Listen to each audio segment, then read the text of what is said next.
Alright guys, TouchGrobe back again today. Hope you're enjoying your Monday once again so far. Today we're going to be talking about this Shotzzy being announced as the MVP of the Call of Duty League for the 2020 season. Not necessarily surprising, I mean it was very much contested, right? I mean the nominees, if you guys aren't aware, were Celium, you had Simp of course, both on the Dallas, or both on the Atlanta phase, Shotzzy on the Dallas Empire, Skies on the Florida Mutineers, and then Envoy on the Chicago Huntsman. We talked about at the time whether these were the right nominations, whether other players that potentially could have been considered, kind of concluded that this pretty much made sense on the surface, given these have all been the teams that have been competing throughout the season. Certainly made sense. I felt like Simp should be the MVP just based on performances alone and you know, what they've done throughout the season. However, the league decided that Shotzzy was going to be the MVP, and I can't really complain about this one, right? Given what his performances looked like at the start of the season to what he looks like now, I mean, what an unbelievably talented player. This is his first year in Call of Duty, already doing this, and really when you look at those 5 nominations, you think how long those guys have been around Call of Duty. Very impressive to see. Certainly a new guard taking over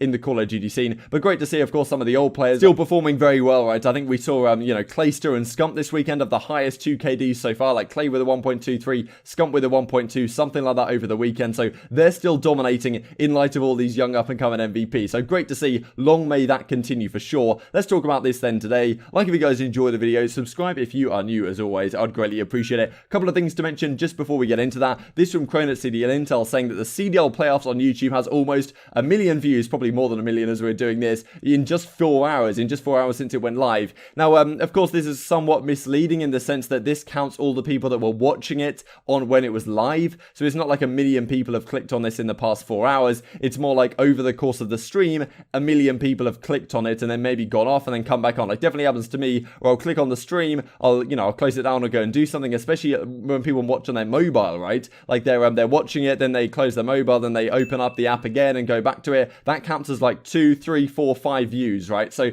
it's not exactly the same, it's not completely comparable, and definitely I think these numbers are somewhat artificially inflated by people, well, keep clicking back on the stream. It's not like the numbers are fake, but the numbers are kind of, well, the numbers sit in a nice spot for Activision to tell investors like how much exposure, I suppose, this league has, even though concurrent views, of course, significantly lower, and well, some people certainly might watch these matches in the past, or, you know, in the future after they've occurred and watch them back on VOD, but they also upload all the matches separately as VODs on the Call of Duty League channel, if you guys were not aware. Still pretty cool to see, though, the Call of Duty Champs is once again, well, dominating the esports arena, and, well, speaking of esports arenas, we've got this. The Call of Duty League broadcast just implied the championship weekend will be viewable from inside the stadium in Verdansk. This is kind of what we've been talking about. This came up on the stream, Verdansk Stadium, August 29th to the 30th. So, of course, the championship weekend, we are hoping the viewership figures can maintain into that. This may even help. I don't know how they're going to count viewers watching it inside a Warzone. That's a good question. But, yeah, apparently it's going to be viewable inside the stadium. That'll be a really cool event. I'm sure Activision are looking at, like, you know, what Fortnite and Epic Games have done a lot of times now with their, like, in-game events and trying to replicate and do a similar thing in Call of Duty. Very cool thing. We've had this leaked for a while, or at least, like, implied for a while, and now it's pretty heavily confirmed this is going to be the case. So, very cool to see. Meshing the casual and the competitive community is the #1 focus, I think, if I was Activision right now. And if that can happen, like, Call of Duty could be so much bigger than it is. If Call of Duty reaches its potential, I really do believe we're talking about a massive global esport. And of course, it's an important game culturally as well. So it has a lot of things going for it. But of course, I'm biased, and I'm sure you guys are in the comment section below as well.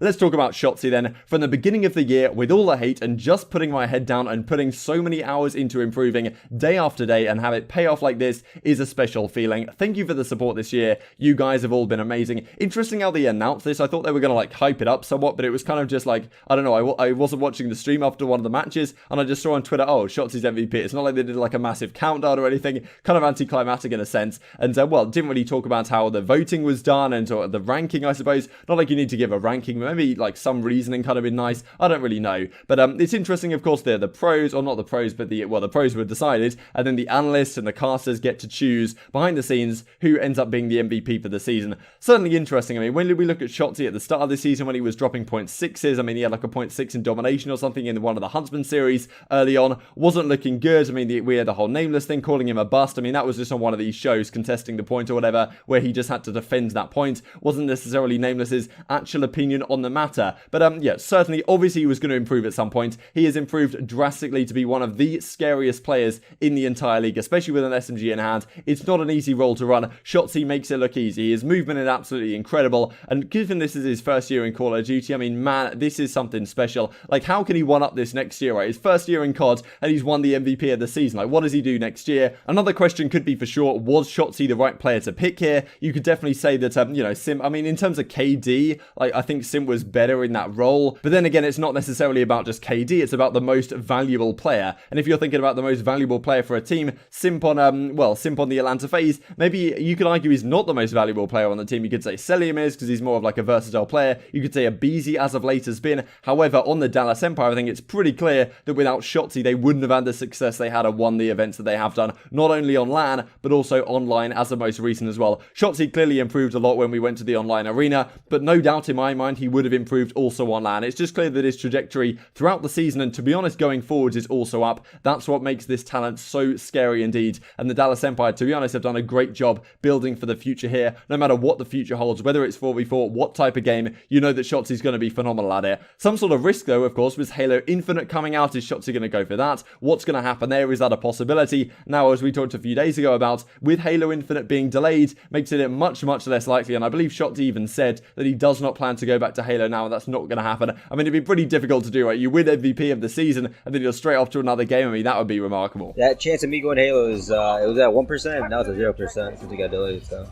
there's that.